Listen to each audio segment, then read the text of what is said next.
Now I'm walking back, does it sound real good? I don't really know, cause I am in the woods. Hey guys, Dan here from DansTube.TV, and today we are checking out the Rode Wireless Go, which you can't really see, but it's a transmitter receiver. You might be able to see it there.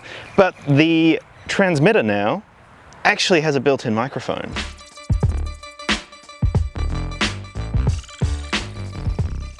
I've been extremely impressed with everything that Rode have done in the past, and the Wireless Go is no exception. This is a lightweight and compact transmitter and receiver kit that just works really well. I also love the fact that the transmitter also has a built-in microphone, so you don't even have to worry about adding any sort of external mic. It's just ready to go with this tiny unit that you can clip really anywhere. I will have a link in the description below to check out the Wireless Go on Rode's website, and I'll also have an Amazon listing when it is available, which it doesn't seem to be available right now, so keep checking, and in the description there will be a link to Amazon as well if you want to pick it up. And one more mention, I want to give a massive shout out to Ian from Aussie Tech, who helped out with this video here and a lot of my other videos, and congratulations mate, he actually just hit 1 million overall video views, so go and show him some love on his channel. There will be a link in the description below.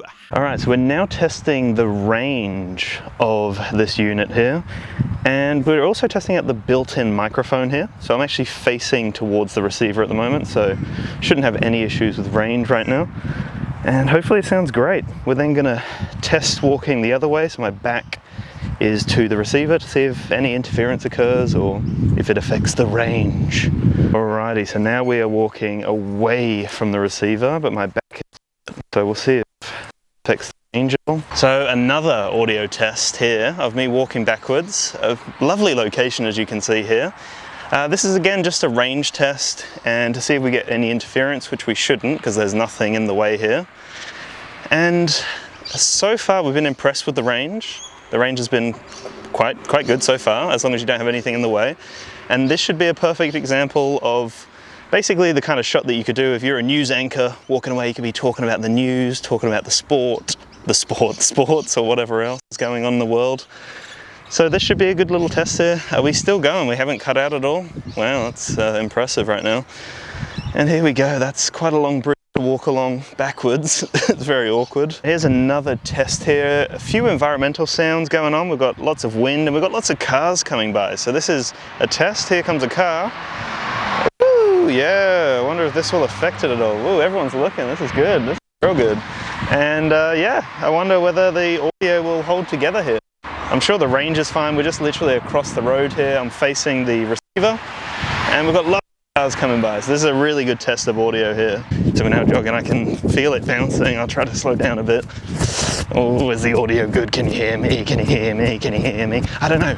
I don't know. No. Another little range test here. This should be fine. There's no interference, nothing in the way. From the test we've been doing though, we've noticed that cars will actually interfere. Anything that kind of gets in the way will seem to interfere, but here we've got a clear line, so it should be good. Hopefully you can hear me fantastically. So these are now my thoughts after using the Rode Wireless Go for pretty much the entire day. We've been very happy with the battery life, and a lot of people have complained about having a built-in battery, but I don't see that as a problem at all because the battery life's been fantastic and you can charge it through USB-C, which is fantastic as well. So quick charge time and you get a lot of battery life out of it altogether. So a fantastic unit in that regard. Another thing that I really love is the fact that you can clip on the receiver or you can actually mount it to the hot shoe mount on your camera. So that's just ingenious, really. That's a fantastic idea. Really love that. And the range so far has been great, been very impressed with that. Although we have noticed that you will occasionally have some objects that will get in the way and interfere with the receiving of the signal, which occasionally will kind of drop the audio and then it will come back in occasionally, which you'll see some great examples through the video. So that's just something to be mindful of in certain situations. Another amazing thing about this tiny unit is the fact that it is so tiny, it's so light, and it's extremely portable as well. So it is the ideal vlogging setup. One other thing to mention though is the dead cat attachment that you actually clip on. It's not as reliable as you'd like it to be. But overall, the unit itself does a fantastic job without the dead cat, so you can kind of get away with it. All of the audio has been from the built-in microphone, so we haven't even plugged in any other microphones. This is just all from the unit, but obviously you have the option to then plug in another lapel mic or a directional microphone as well. Anyway, that is the end of this video. Thank you so much for watching, and make sure to have a splendid day.